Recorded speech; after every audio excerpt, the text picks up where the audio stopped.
Salutations, organizing gals. Well, today we are going to talk about organizing your living room.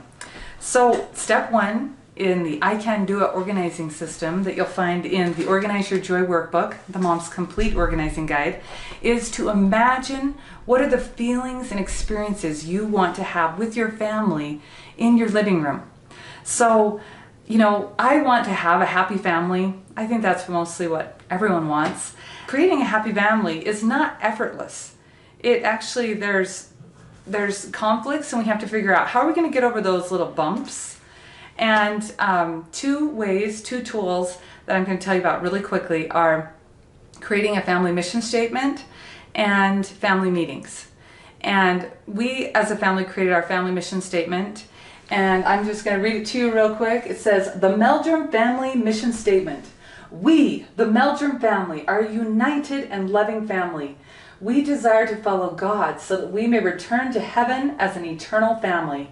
We use our time wisely to develop our talents, accomplish our missions, and are physically active. An atmosphere of love, learning, and laughter permeate our lives and home. We enjoy wholesome recreational activities and wholesome humor. We are patient, peaceful, positive, creators of happiness. We are the Meldrum family. So that is our family mission statement. And like my family, I grew up, I was the oldest of 11 children, and my parents made the mission statement after we grew up, and some of us had moved out.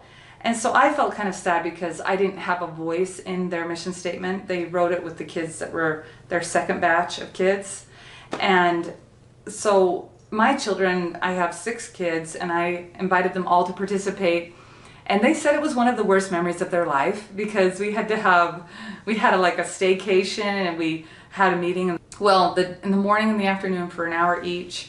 And then we played at night, but they said it was terrible. And so I would not do that. I would find another way, but don't just write it with you and your husband. Try to somehow involve your children so that it comes from them, so everyone feels ownership.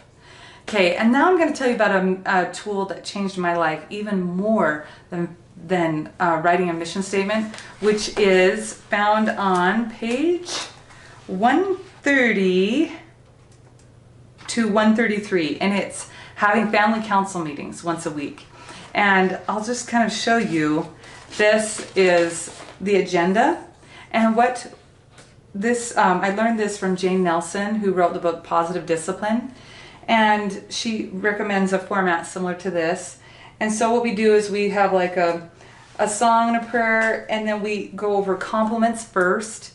And the average child is told no every 7 minutes. And that's kind of a very negative environment to grow up in, but you want to keep your child alive. Like, don't go in the road, don't touch that stove, don't. But family meetings were our way that our family started to at least have one compliment a week. And if you want to have an incredible stellar growth of exponential, kindness and happiness and celebration in your home, you need to have 6 positives to 1 negative. And I'd say our ratio is about maybe 1 negative to 1 positive. But we used to only have 1 positive, 1 compliment a week. So our family is doing fantastic at improving, So after you do compliments, then you do check the calendar and tell everybody what's happening each day of the week. And then you evaluate last week's challenges. You see what worked, what didn't work.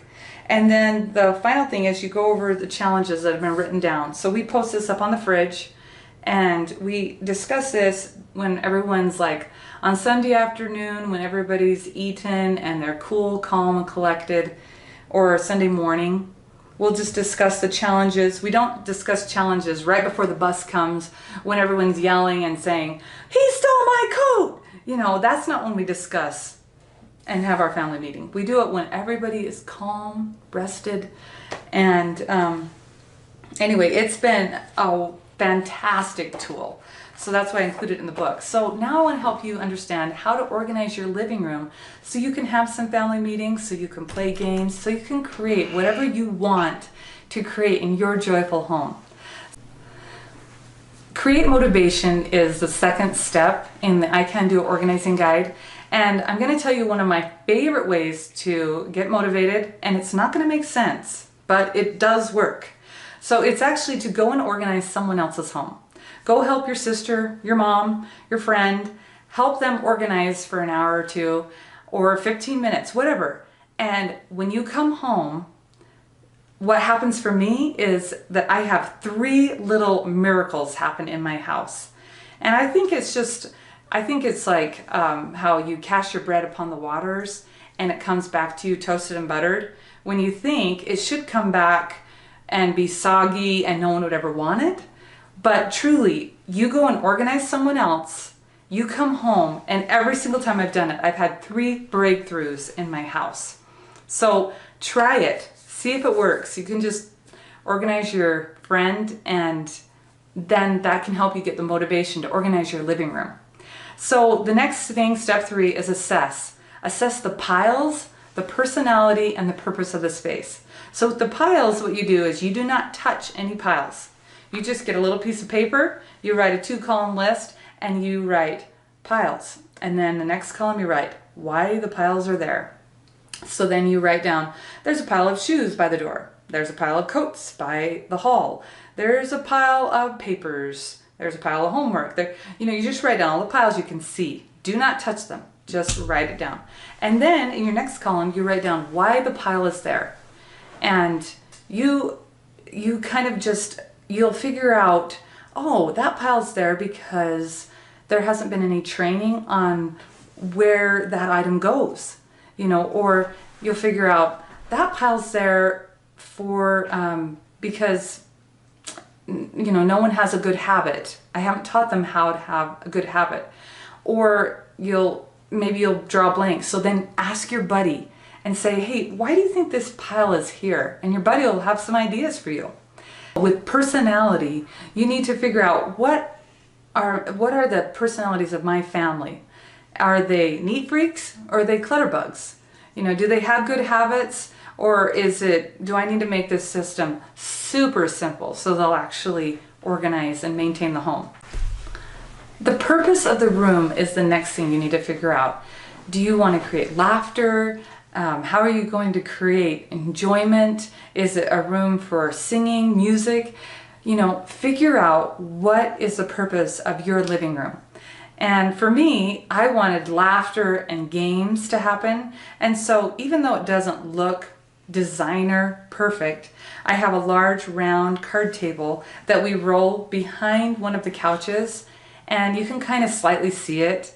But to me, it's more important to have laughter and games to be easy to play and pull out that card table once or twice a week when we play games than it is to have a designer living room and put a card table out in the garage so it's hard to get to. So really think about what is the purpose of your room, okay? The final thinking step is note down regions.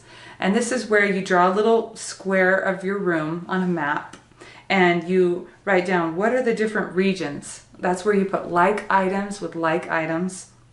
So it's like we have a game area, we have a studying area, we have an area for shoes and coats. And so you just draw and you keep all your like areas with your like areas. So you probably want to put your shoes and your coats together. You want to put your blankets and your books maybe by together if people like to snuggle up with a blanket and a book. So that when they're done with it, it's easy to just put away the book, throw the blanket back in the little basket. And then the next step is the 4 action steps. Determine containers. This is where you create containers that are very easy for your family to put things away. For example, our family, everybody, one of the rules is make it easier to put away than it is to get out. So everybody in our house, we like to kick off our shoes when we come inside. And so we actually put a big wicker basket and everybody kicks their shoes off into the basket. And then when they need to go, they are motivated to dig even if they have to. But if it was a complex system where they had to run to their room and put it in this special place, nobody would do it. So we make it easy for people to put things away And it's a little bit harder to get out, but they're totally motivated to do it because they want to go, they're going to wear their shoes. So then the next step is organize. And this is where you're going to get your 5 containers, the T.O.A.D.S speed sorting boxes: trash, other room box, action box, donations, and storage box. So that's where you take everything out of your bookcases and things and you sort it. You sort it into trash, other room. You don't go to the other room and put things away. You actually sort it into the boxes and you clean off the shelves. And then when you're all done, you go and do all those action items that are in the action box. You go and take the donations to the donation center. You go and take the other room box and go put it away in all the other rooms. One thing that's really fantastic is to have a team when you're organizing. So maybe you could have a babysitter who could be babysitting some children, and then you have an errand runner. This is a special child, a child that actually goes and comes back. Most children don't come back. So you've got to make sure you've got a child who will come back. So make sure you have your team and your tools, and then you can speed sort, put things away. And then the next step, step 7, is inscribe. That means to label. So you could label your game closet. You could label, maybe you put the checkers game in a drawer, and so you label checkers, and then you label the next one Uno. And just labeling is so important because you want to be able to find those games and not be frustrated and hear your husband say his old lecture about we can never play anything because we can never find anything. So anyway, you want to label so people can put things away and it's easy for the family. And then the last step is train to maintain. Train your family to tidy up as they go because they want to be able to invite their friends over, not feel embarrassed. They want to be able to say, hey, do you want to play a game? And they need the front living room to be so clean, they can clean it up in less than 10 minutes. So if it's got tons of clutter, it needs to go. And realize this, there's something called the law of flow. It's like if you have, So with training to maintain, you got to keep your living room very simple. And if you've heard about minimalism and you wonder, why is that so popular? Well, it's popular because, people are spending more money than they've ever spent, and consumerism is on the rise because we are not only seeing about 500 advertisements a day like we used to maybe 40 years ago, we're seeing 5,000 advertisements a day. And so we're constantly being told, you need more, you need more, you need more to be happy. And the truth is, people are figuring out you need less to have joy, because if you have tons of clutter, you're just tripping over it. You're actually having to store it, repair it. Realize everything you own owns a piece of you. So the less you own, the more time you have to do what you want to do instead of caring for your junk. So this is Crystal Meldrum with Organize Your Joy, and I hope you'll organize your living room and create more joy with your family.